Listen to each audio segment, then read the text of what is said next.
Bears Mock Draft 22.0 coming up. And speaking of the draft, we are just over 2 weeks away. I cannot wait. We're going to be live for all 3 rounds. Can we get to 91,000 subs this week? I would love to get there tomorrow. We're 188 away. We appreciate all the love and support. We're covering this team, the Chicago Bears, on a daily basis. News, rumors, draft coverage, free agency signings, if any more come in. We aren't going to miss a beat. YouTube.com/BearsNow. Go ahead and subscribe.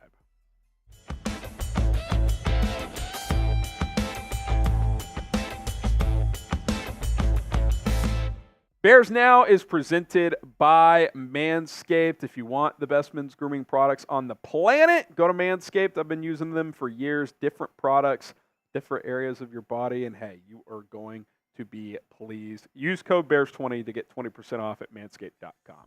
All right, let's dive into my latest mock draft 22.0. Going to try to get to 25 before the NFL draft on April 25th. So let's dive into it. And look, it's just not going to change because we know what's going to happen at the top. Caleb Williams, round 1, pick number 1. It's a formality at this point in time. I could continue to rehash the reasons why. The Bears like him. They've done extensive research. He's talented, yada, yada, yada. They feel like he can lead. He's going to be the pick. So unless some new evidence comes in between now and the draft that suggests they could go in a different direction, I'm not going to change it because I feel like it's a waste of an exercise at that point. So Caleb Williams, the top pick, not going to spend too much time there. Da-da-da, trade alert. And this is a typo from producer Jack Lotteray. We'll fix this on the fly. The Vikings come calling. They only get pick 9. 23 is their pick. There we go. Got that fixed for you guys.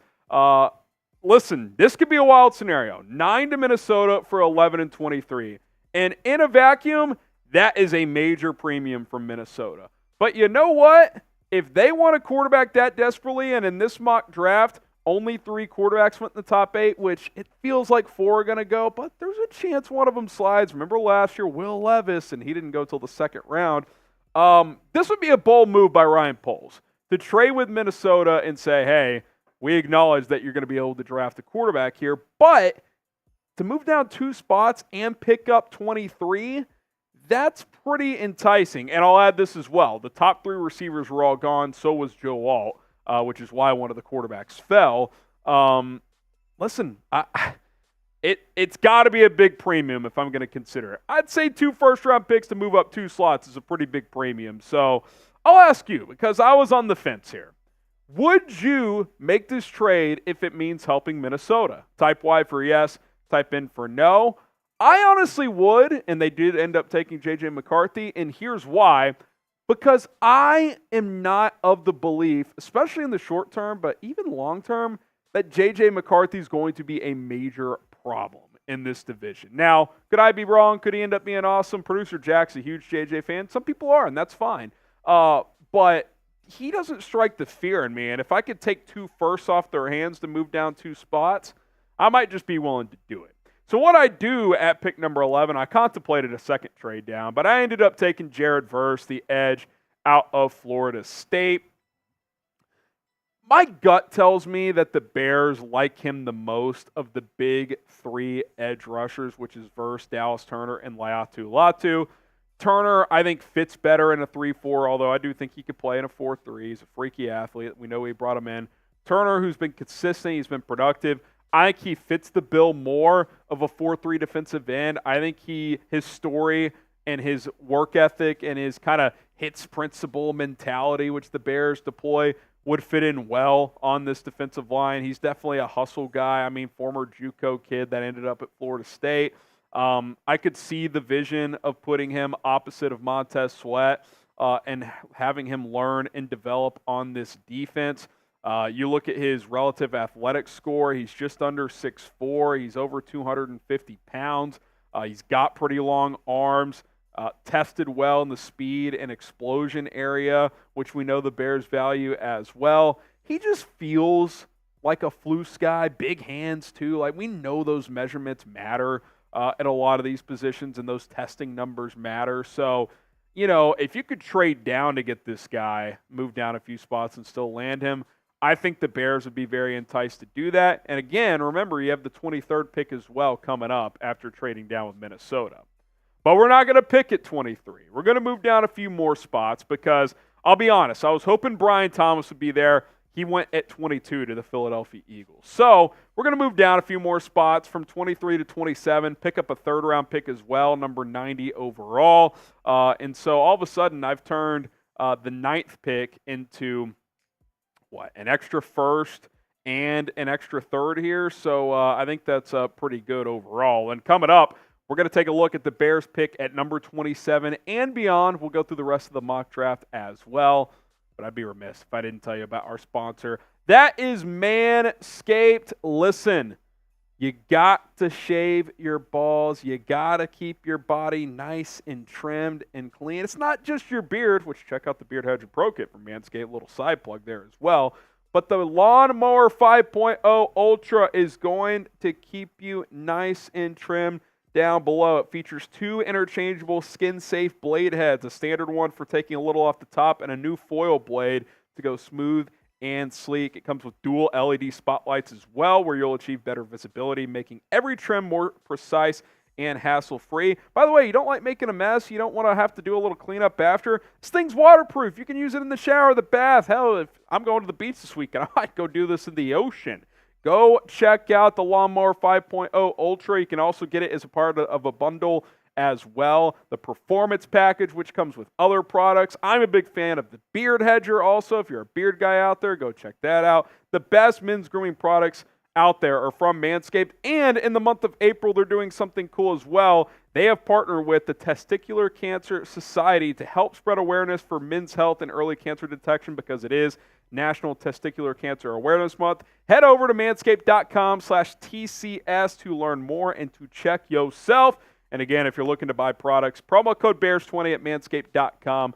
Go check out both links to stay informed on the cancer awareness and to go check out their products. Manscaped.com, promo code BEARS20. Both those links and the promo code will be in the description of this video. All right, so we're still going to get our big-time receiver here at 27. That is Adonai Mitchell, the wide receiver out of Texas, who, listen, this guy has big-time potential, man. The raw stats aren't incredible, although they're pretty productive. 55 catches, over 15 yards a catch, had 11 touchdowns, just 1 drop. He's got some of the strongest hands in this class, and he's a true X receiver, man, which I think ideally is what you would get. Now, would I rather have Rome Odunze? Yes. But Jared Verse and Adonai Mitchell, if Odunze's not there at 9, that's a pretty damn good recovery as well. He's very talented. I was listening to Josh Lucas, former player of, I think, scouting director of personnel for the Bears under Ryan Pace. He hopped on Hogan Johns maybe a month ago or so. I was listening to this. Go check them out. They do a great job. He called Mitchell a top 10 player in this class based on talent. He said there's some off-field things he's heard. He didn't really exactly hear what those are, but if those aren't major and you can get him in the 20s, this guy has wide receiver 1 potential in the NFL. And look, I think a safe bet, he's a wide receiver 2 as long as nothing off the field pops up in his career. So you bring him in here, he's your X, he's your number 3 as a rookie. Whew, I think at 27 overall, that value is tremendous. He tested very well at the NFL Combine. All right, let's get to the take a chance portion of this mock. Round 3, pick number 75. Devondre Sweat arrested for a DWI on Sunday. More details were emerging on Monday. It was almost at 5 a.m. in an Escalade. Just a mess. Look, this is going to hurt his stock. There's no question. I think this is a round 2 player that probably will drop to round 3 now, just because of the timing of this. Because, look, teams don't like to mess around with this stuff. Now, are teams going to take a chance? Of course they are. He's supremely talented, and luckily for him, no one got killed. If that happened, he'd be done. It'd be over. But I'm a believer in second chances. If the Bears bring this guy in and feel comfortable, if he's there at 75, I would probably take a chance. Last year the Bears did not think Jalen Carter at number 9 was worth the risk based on where they were in their rebuild. I think where they are now, the upward trajectory, and the fact that this would be 3rd round 75 versus number 9 overall, I think you could take the risk if you felt comfortable after meeting with him, which I hope the Bears do meet with him after this incident and try to figure out, what they can, not only about this situation, but him overall. The potential of him and Andrew Billings as your pairing at nose tackle is unbelievable. I mean, you want to talk about just two bullies. He can learn under Billings, a guy who's been there. He could be a mentor to him on and off the field as well. Billings has had to earn it the hard way, being a former, I think, fourth-round pick. He's bounced around before settling here in Chicago. Sweat's got untapped potential. He's got decent pass rush ability at his size, which is 360 pounds. Again, not signing off on what he did whatsoever. He deserves punishment. I think he's going to be punished by where he falls in the draft. I don't think he'll go top 2 rounds now, but I think in the 3rd round could be worth the risk. Someone's going to take him. I'm not saying the Bears have to. I would understand if they didn't, but if he's there at 75, it fills a position of need and potentially a big reward if they hit on that selection. Now, would you take the chance on T'Vondre Sweat? Type 1 for yes or 0 for no. I think I would in the 3rd round or later. Definitely wouldn't do it in the 1st. I don't think he's a first-round player anyway. I don't think I'd do it in the 2nd if I ended up with the 2nd-round pick. But I think in the 3rd round, I'd take a swing here. 1 for yes, 0 for no. Let me know what you guys think. Round 3, pick 90 in that other trade down we picked up. Mason McCormick, a player we haven't talked about out of South Dakota State.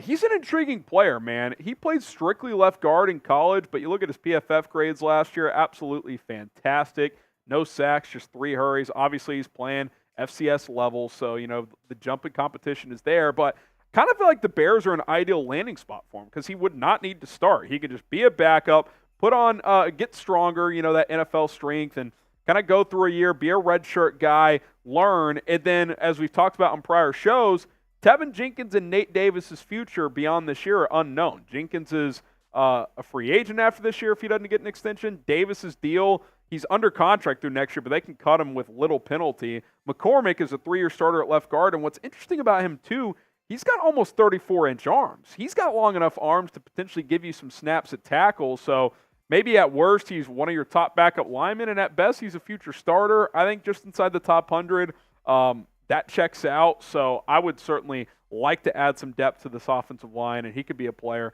that fits that billing.